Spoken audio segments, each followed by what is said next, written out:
విశాఖలో ఘరానా మోసం వెలుగులోకి వచ్చింది. క్రిప్టో కరెన్సీ పేరిట 10 కోట్లు వసూలుకు పాల్పడ్డాడు కేటుగాడు. క్రిప్టో కరెన్సీలో పెట్టుబడి పెడితే అధిక వడ్డీతో పాటు లాభాలు వస్తాయంటూ నమ్మించాడు మొహమ్మద్ అజీం ఖాన్. జూమ్ మీటింగ్ ద్వారా పరిచయం చేసుకుని మరీ వసూళ్లకు పాల్పడ్డాడు. పెట్టుబడి పెట్టినా లాభాలు రాకపోవడంతో మోసపోయినట్టుగా గ్రహించిన బాధితులు పోలీసులను ఆశ్రయించినట్టుగా తెలుస్తోంది. ఈ క్రమంలోనే అజీం ఖాన్ను కంచరపాలెం పోలీసులు అరెస్ట్ చేశారు. అజీం ఖాన్ క్రైమ్ హిస్టరీని పోలీసులు తవ్వుతున్నారు. ఎన్నాళ్ళ నుంచి చీకటి దందా నడుపుతున్నాడు, ఇప్పటివరకు ఎన్ని కోట్లు వసూలు చేశాడు, బాధితులు ఎంతమంది ఉన్నారనే దానిపై పోలీసులు లోతుగా దర్యాప్తు చేపట్టారు. క్రిప్టో కరెన్సీ పేరిట కోట్లలో వసూలు చేసిన అజీం ఖాన్ అనే వ్యక్తి బండారం బట్టబయలైంది.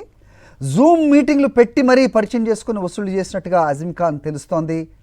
సో క్రిప్టో పేరిట ఇతను చాలామందికి కుచ్చుటోపి పెట్టినట్టుగా ప్రస్తుతం పోలీసులు దర్యాప్తు చేస్తున్నారు.